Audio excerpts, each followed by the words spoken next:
Three Dog is the voice of Galaxy News Radio, broadcasting from the heart of DC. He utilizes the power of the airwaves to fight the good fight against the Enclave. His personality is a blend of pre-war charisma and post-apocalyptic survivalist grit. He provides critical intelligence to Wastelanders regarding super mutant movements. Three Dog operates with the protection of the Brotherhood of Steel Lion's Pride. His broadcast reach was expanded by the restoration of the Washington Monument dish. He views the truth as the most powerful weapon in the war for the capital Wasteland.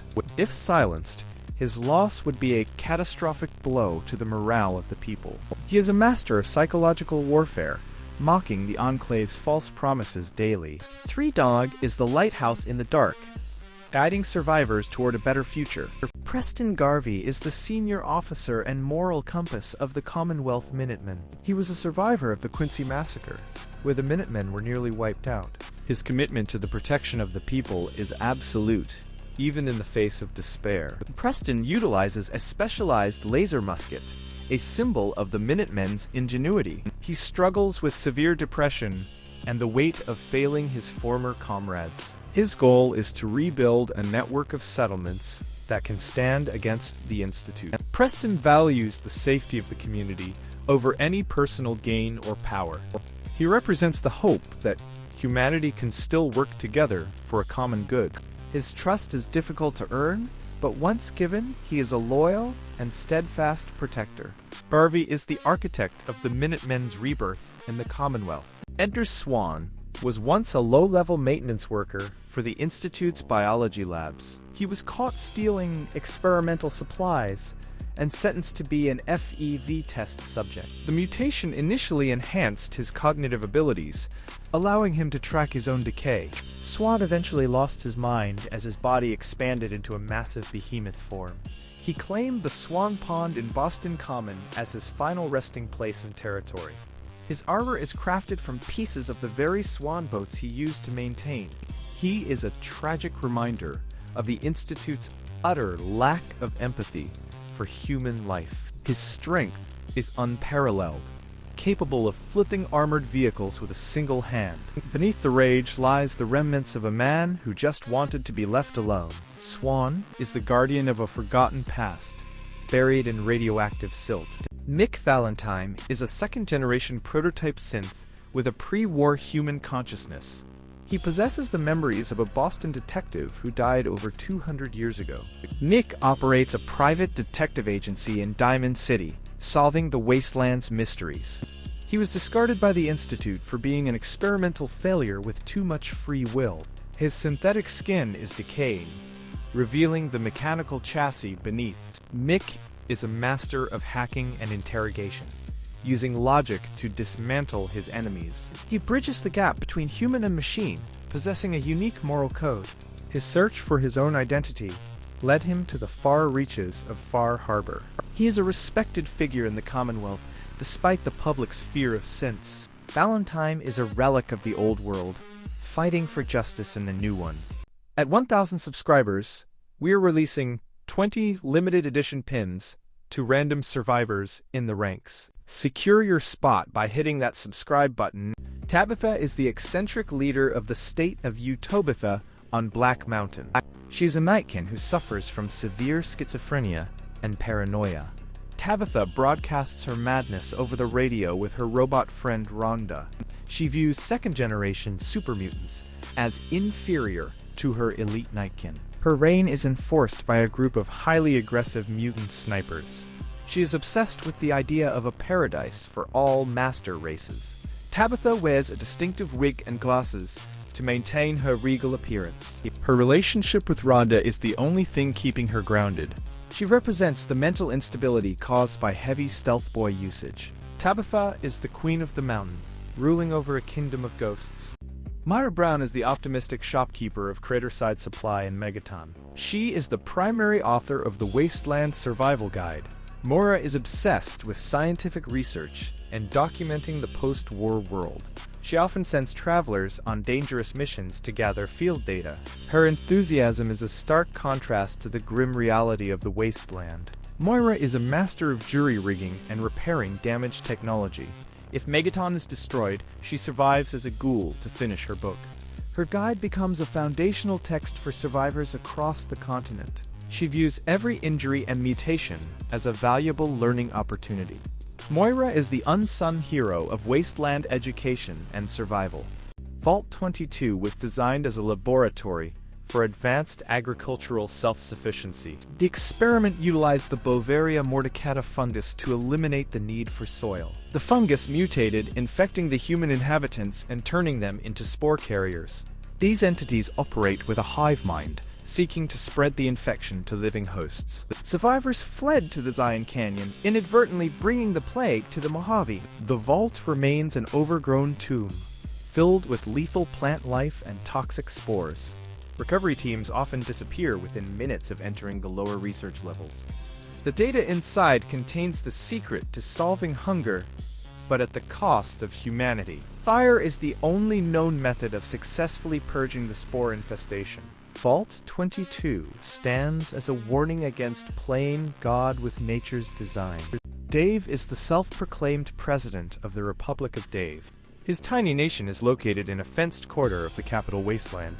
The Republic is actually a cult of personality centered entirely on Dave. He maintains strict control over the voting process to ensure his victory. Dave was once a member of the mercenary group known as Riley's Rangers. His laws are arbitrary and change based on his personal whims and ego. The Republic features a museum dedicated to Dave's supposed historical achievements. He views himself as a political genius among the radiated savages. Citizens are required to refer to him by his full presidential title.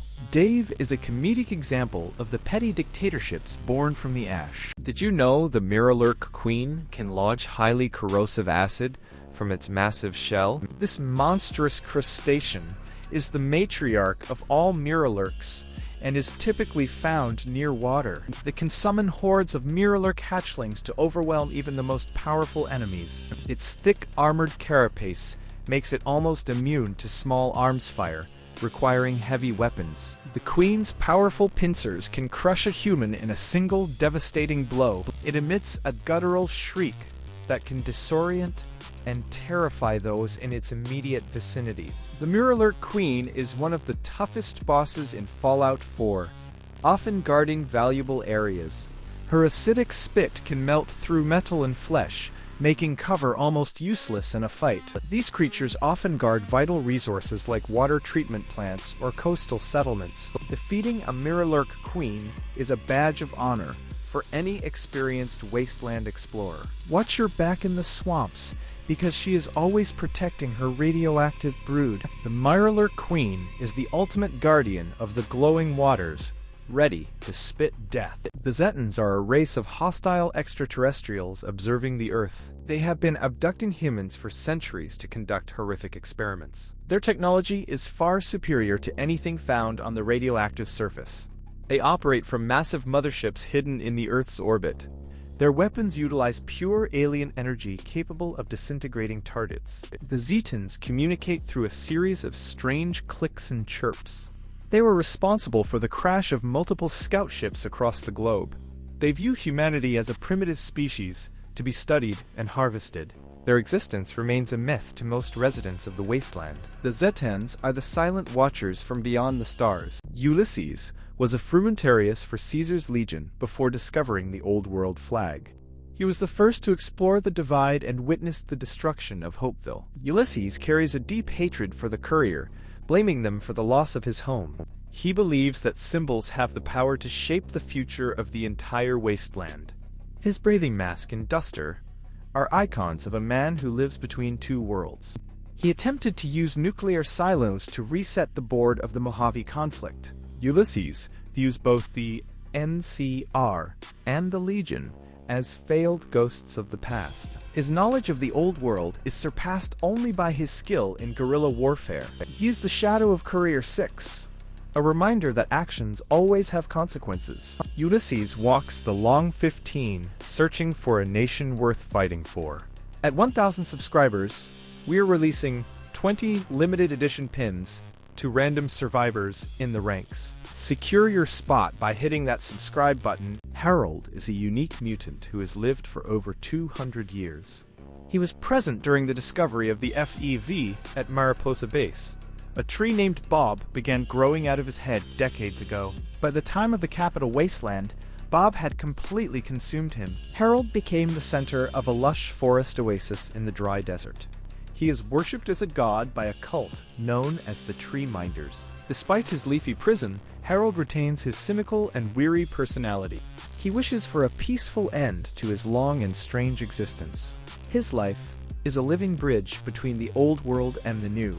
Harold is the only source of natural green growth in the Wasteland. In the dark woods of Appalachia, a hovercraft from the stars watches the waste. The Flatwoods monster is a purple armored entity with glowing, hypnotic eyes. It is not a mutation of earthly life, but an extraterrestrial visitor in a suit. It uses advanced technology to teleport across the battlefield and disorient its prey. The air around the creature hums with a strange and terrifying electromagnetic frequency. It has the power to take control of nearby animals and robots to fight on its behalf. Its arrival is usually preceded by a bright flash and a sudden, unnatural silence. Most Wastelanders believe it is a ghost, but the truth is much more mechanical. It represents the extraterrestrial interest in the radioactive remains of our world. Fighting it is like fighting a shadow, a blur of purple light and mental static.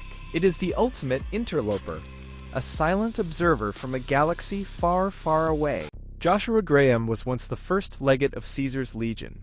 After his failure at Hoover Dam, he was set on fire and thrown into the canyon. He survived the fall and returned to Zion as the burned man. Graham is a master of the .45 caliber submachine gun. His body is permanently covered in bandages to hide his horrific scars. He leads the dead horses with a philosophy of righteous violence. He believes that the fire that consumed him was a spiritual purification.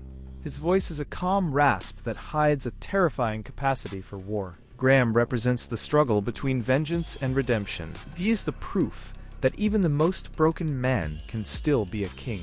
At 1,000 subscribers, we are releasing 20 limited edition pins to random survivors in the ranks. Secure your spot by hitting that subscribe button. Biao Guai is a mutated black bear transformed into a feral engine of pure rage. Their name comes from Chinese folklore, meaning demon, a fitting title for these beasts. They are incredibly fast and powerful, capable of tearing a person apart in seconds. Unlike other creatures, they show no fear, charging relentlessly at their prey with savage ferocity. Their thick fur and muscle offer surprising resilience against bullet wounds and bladed weapons. The raw, guttural roar of a Yao Guai is a primal sound that strikes terror into all who hear it. Some variants, like the legendary or glowing Yao Guai, possess even greater strength and radiation output. They are known to guard their territories fiercely, making incursions into their lands extremely risky. A Yao Guai attack is a blur of claws and teeth, a testament to the raw power of mutated nature. They are the true kings of the wild, surviving and thriving in the harshest environments. Thisto is a specialized protectron modified for technical interpersonal services. He was discovered in a garage in the Freeside district of New Vegas. His programming was overhauled by James Garrett to serve the Atomic Wrangler. Fisto is equipped with standard Protectron hydraulic claws and heavy plating. He has become a cult icon among travelers of the Mojave Wasteland. His primary function is to provide unique comfort to the casino's patrons. The robot's dialogue is famously blunt and devoid of any human emotion. He represents the bizarre and often dark humor found in the Wasteland. Fisto remains one of the most memorable robotic encounters in gaming history. His mechanical precision is matched only by his lack of moral judgment. Did you know Vault 95 was a rehabilitation center that was designed to fail? The residents were all recovering addicts who believed they were in a safe and clean environment. After 5 years of sobriety, a hidden stash of every drug imaginable was revealed to them. The experiment was a test to see how quickly a stable community would collapse into chaos. The results were immediate and violent, as the dwellers tore each other apart for the supply. You can find the skeletons of the residents clustered around the open crates of chems. It is one of the most cynical and heartless experiments ever conducted by Vault Tech. Now, the Vault is a base for gunners who use the remaining facilities for their own gain. The detox chair in the back is the only piece of tech that was actually meant to help. Check the residential terminal if you want to read the heartbreaking logs of the relapses. Vault 95 is a tomb of broken promises and a monument to corporate betrayal. It proves that Vault Tech was more interested in the relapse than the recovery. At 1,000 subscribers, we are releasing 20 limited edition pins to random survivors in the ranks. Secure your spot by hitting that subscribe button. Did you know Oswald the Outrageous is a pre-war magician who became a glowing one? He has spent 2 centuries protecting the ghouls of Kitty Kingdom with his magic. He believes that he can find a cure for his feral friends and restore their humanity. Oswald uses misdirection, smoke bombs, and radiation to fight off any intruders. He is a tragic figure who is blinded by his loyalty to a community that is already lost. He wears a tattered magician's suit and performs his tricks from the top of the castle. Oswald represents the deep-seated denial and the grief that can haunt a long-lived ghoul. You can either kill him for his gear or convince him to leave and find a new life. He is a master of the stage who turned a theme park into his own glowing kingdom. Check the theater in the park if you want to see the final act of a legendary performer. Oswald is the Phantom of the Park, a magician who is trying to outrun the radiation. High Confessor Tectus is the fanatical leader of the Children of Adam in the Nucleus. He believes that the radioactive fog is a divine gift that will bring about the Great Glow. Unlike his predecessor, Tectus is aggressive and seeks to wipe out the unbelievers in the harbor. He rules his flock through fear and the promise of eternal life within the atom. He is obsessed with the military power of the pre-war submarine base he calls home. Tectus views diplomacy as a weakness and is ready to launch a nuclear strike to prove his faith. He represents the most extreme and dangerous side of the Wasteland's religious cults. Dealing with him requires either total conversion or a very clever use of deception. He is a man who has replaced his humanity with a glowing and radioactive conviction. To Tectus, the world is a fuel source for a divine fire that is finally ready to burn. He is the burning heart of the nucleus, a leader who is ready to end the world again. Did you know the Mothman is a legendary cryptid from West Virginia folklore that stalks Appalachia? This mysterious creature is a massive winged humanoid with glowing red eyes that can be seen for miles. Unlike other monsters, the Mothman is not always hostile, sometimes observing from a distance. Its appearance is often accompanied by strange sounds and a sense of dread in the area. The Mothman has the ability to teleport short distances, making it incredibly difficult to pin down. It is often associated with omens of disaster or strange occurrences in the Wasteland. Fallout 76 allows players to encounter various types of Mothman, including a wise, passive variant. Its glowing red eyes are its most distinctive feature, burning brightly even in the darkest night. Many cults have formed around its legend, believing it to be a harbinger or even a god. The Mothman represents the unexplained and the supernatural elements within the Fallout universe. Keep your camera ready, because a sighting of this creature is a rare and terrifying event. The Mothman is the winged enigma of Appalachia, watching the survivors from the shadows of the sky. Did you know the Institute is a secretive society of scientists living beneath the ruins of Boston? They are the creators of the synths, biological machines that can perfectly mimic human beings. The Institute views the surface world as a failed experiment and prefers to live in their high-tech utopia. They use their coursers to retrieve escaped synths and eliminate any threats to their isolation. Their technology is centuries ahead of anyone else, including the Brotherhood and the Enclave. The group is led by a mysterious figure known only as Father, who has a personal tie to the player. They are the boogeyman of the Commonwealth, the invisible hand that snatches people from their beds. The Institute is a cold and brilliant world of white plastic and synthetic blood. Did you know Bud Askins was the senior vice president of Vault-Tec who created Bud's Buds? He believed that the best way to survive the war was to freeze the junior management team. Bud is now just a brain in a jar, mounted on a small robotic vacuum cleaner in Vault 31. He is the guardian of the stasis pods, ensuring the corporate hierarchy remains intact for centuries. He is a hilarious and disturbing example of the pre-war obsession with middle management. In the future, he may be the key to unlocking the remaining executives, or shutting down the program. His petty and bureaucratic personality has survived the nuclear fire completely unchanged. Bud Askins is a reminder that the loudest voices in the room are often the ones in jars. Did you know Vault 87 is the birthplace of the supermutants in the East? The experiment involved exposing dwellers to a concentrated strain of the forced evolutionary virus.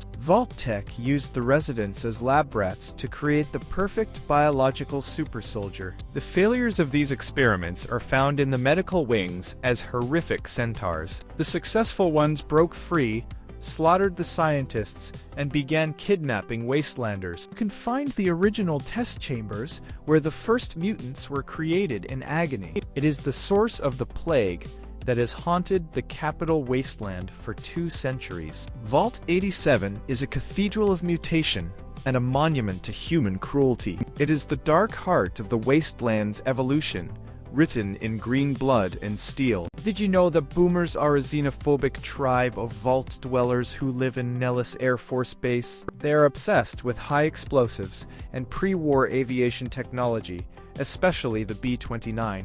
They protect their territory with a massive battery of howitzers that fire at anyone who approaches. The boomers believe that the savages of the Wasteland are not worthy of their advanced tech.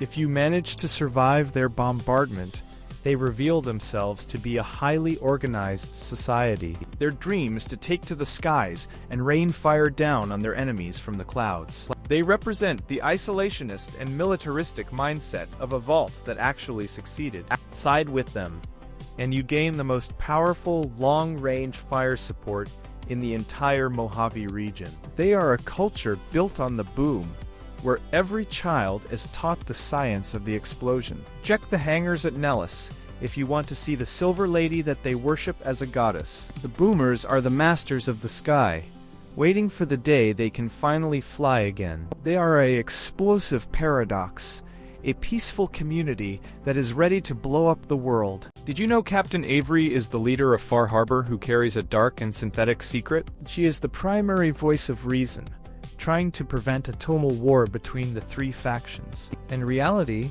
the original Avery was murdered and replaced by a synth sent by Dima. This was done to ensure that the harbor folk would remain cooperative and open to trade. The synth Avery is completely unaware of her true nature, believing she is the real person. She works tirelessly to maintain the fog condensers that keep the town from being overrun. Avery represents the moral cost of peace and the manipulation of human identity by Acadia. If the truth is revealed, the townspeople will descend into a murderous rage against her. She is a dedicated leader who is living a life that was stolen from a grave in the woods. Check the secret medical logs in Acadia if you want to find the evidence of her origin.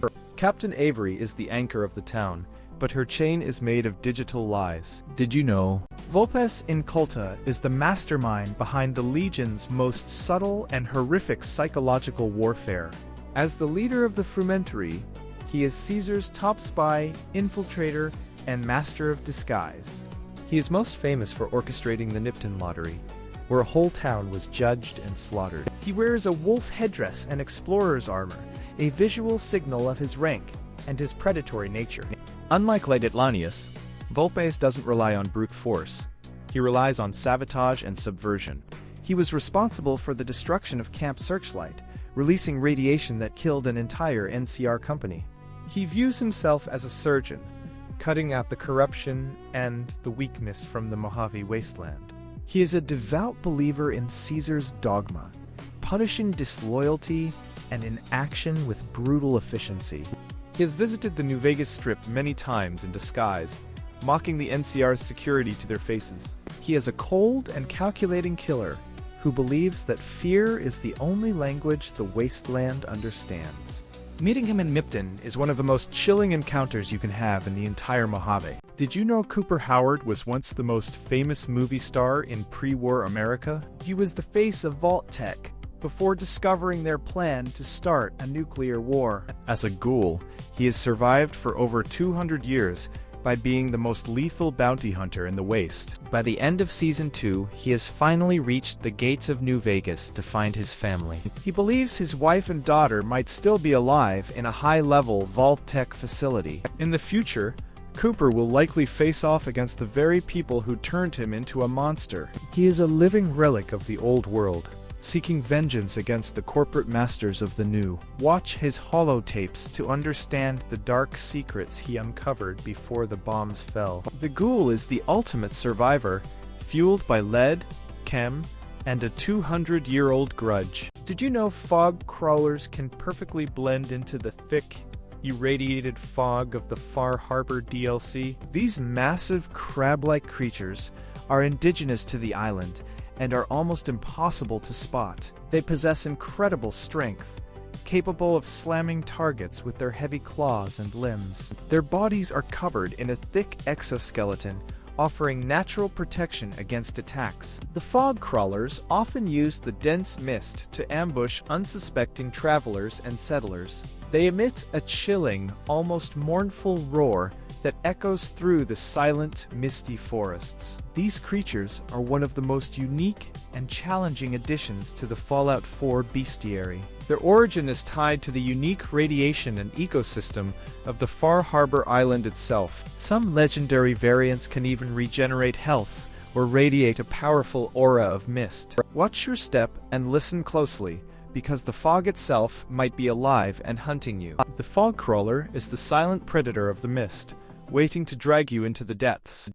In the woods south of Oberland Station, a trail of fire leads to an unmarked crater. This is the site of a Zetan UFO crash, a high-tech anomaly in the middle of the forest. The ship is smoking and half buried in the dirt. Following the trail of green blood leads to a nearby cave where the pilot is hiding. The alien is wounded but lethal, defending its life with a powerful energy blaster. It is a rare and exciting encounter that proves we are not alone in the radioactive waste. The blaster you reclaim from the pilot is one of the most powerful pistols in the game. The crash site is a beacon for those who believe the truth is hidden in the stars. The Assaultron is a sleek, agile, and terrifyingly lethal pre-war combat robot. Designed for rapid assault and close-quarters combat, they are a blur of chrome and blades. Their signature attack is a powerful head laser that can instantly vaporize targets. They are incredibly fast,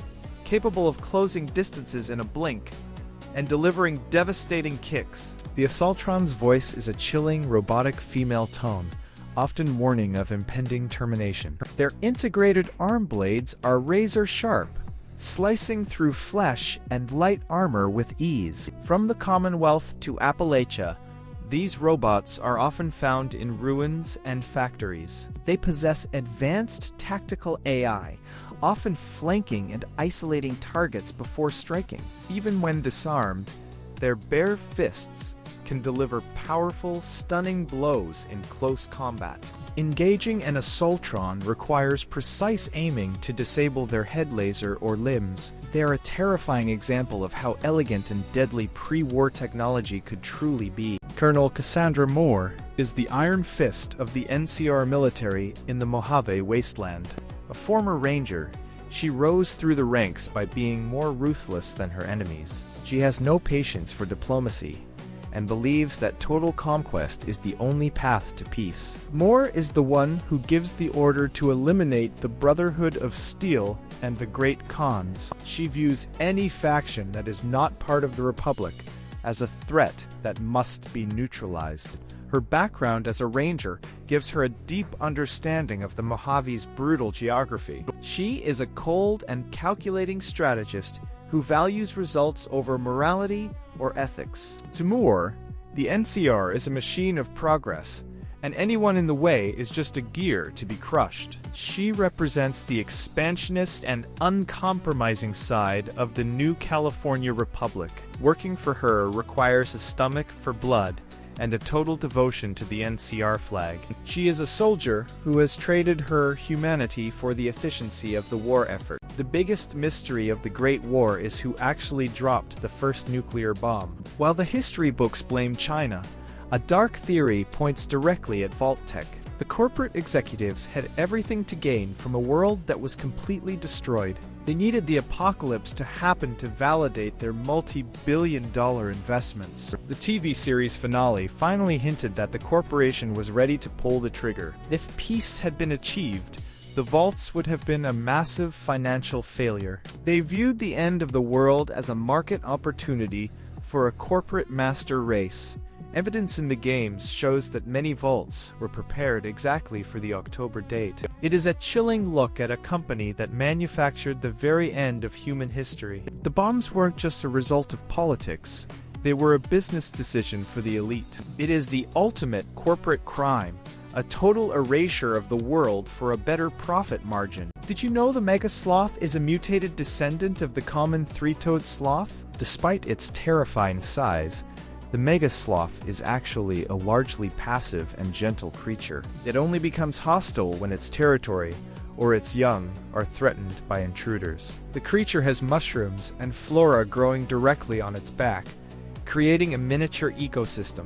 It uses its massive claws more for climbing and foraging than for actual combat missions. The mega sloth is a favorite target for hunters because of its thick fur and valuable meat. It represents the more peaceful side of the Wasteland's many biological mutations. Seeing one in the wild is a rare and majestic sight, a slow giant in a world of fast killers. The radiation has simply taken a slow animal and scaled it up to a prehistoric size. Check the Mirror if you want to see the mossy mountain resting in the radioactive trees. It is a gentle giant of the woods, a creature that just wants to be left in peace. The mega sloth is proof that not every monster in the waste is looking for a fight. Lucy McLean began her journey as a naive dweller of Vault 33. She entered the Wasteland with a golden rule mentality that was quickly shattered. By the end of Season 2, Lucy has fully embraced the harsh reality of the surface. She discovered that her father,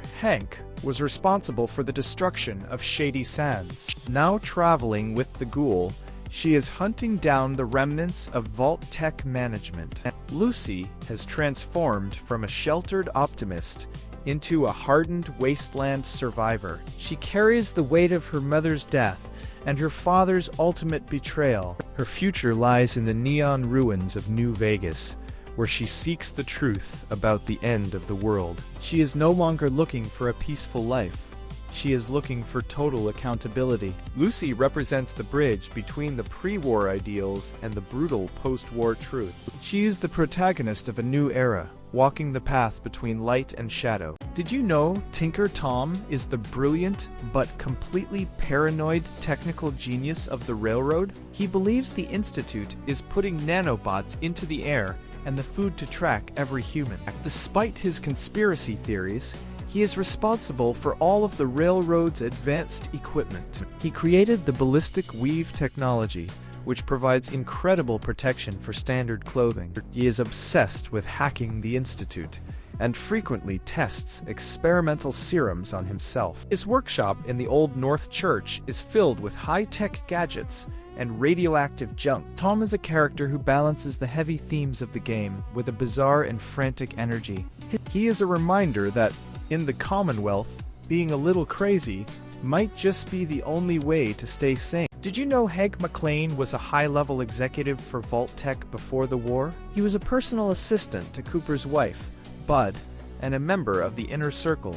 Hank is a true believer in the Vault-Tec plan to restart civilization on their own terms. He personally authorized the nuclear strike on Shady Sands to eliminate competition for Vault 33. At the end of Season 2, he has fled to New Vegas to seek protection from Mr. House. He is a master manipulator who used his role as overseer to hide his genocidal past. Hank views his children as the future of the company, regardless of the cost to their souls. In the future, he will likely be the primary antagonist as Lucy and Cooper hunt him down. He represents the cold, corporate evil that believes the ends always justify the means. His arrival in Vegas signals the beginning of a new conflict for control of the Mojave. Keep an eye on his power armor as it carries the secrets of the Vault-Tec hierarchy.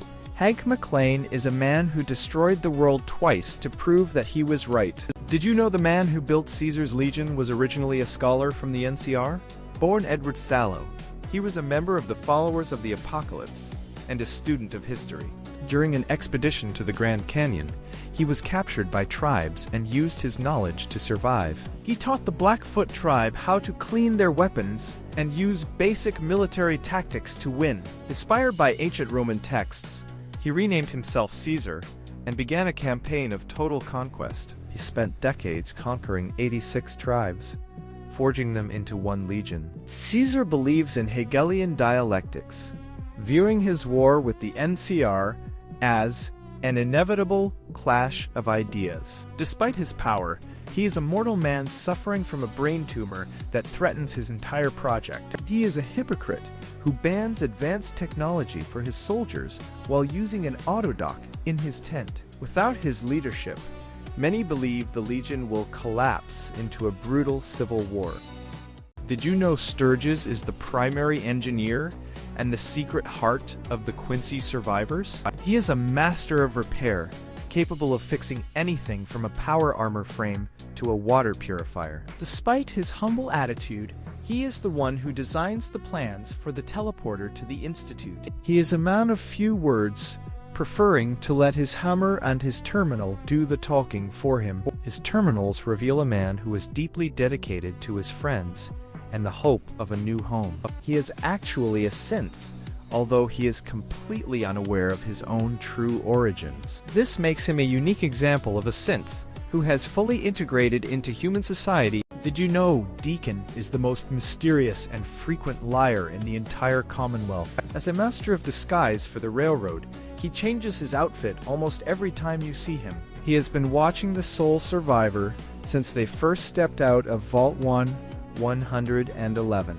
He claims to be a synth, then a founder of the railroad, then just a guy who likes hats. His true history is a tragic story involving a gang of synth hunters and a wife he couldn't save. This trauma is what led him to dedicate his life to the cause of synth liberation. He is a master of infiltration, capable of walking into the heart of the Institute undetected. Despite his jokes, he is deeply cynical about the future of the world and human nature. He values the railroad's mission because it is the only thing that gives his life a purpose. He will often give you a recall code for himself, which turns out to be just another elaborate lie. Deacon is a reminder that in a world of synths, the truth is the most difficult thing to find. Keep an eye on the tourists in Diamond City.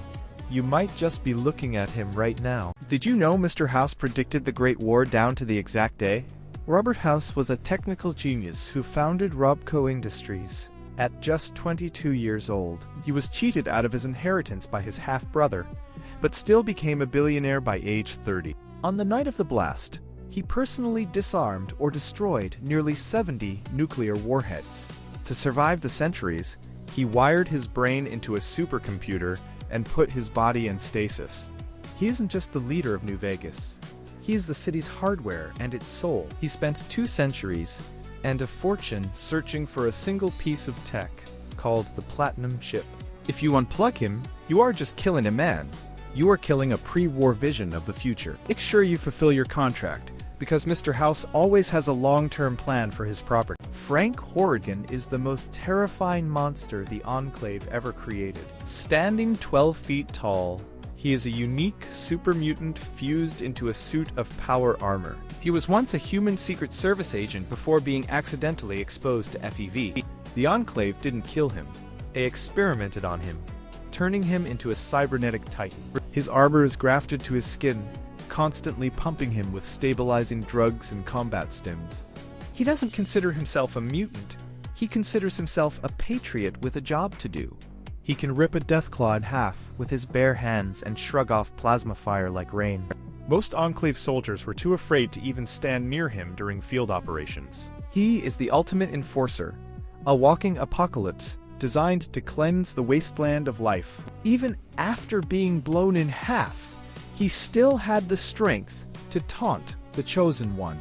He is a chilling reminder of what happens when science is used to build a god of war.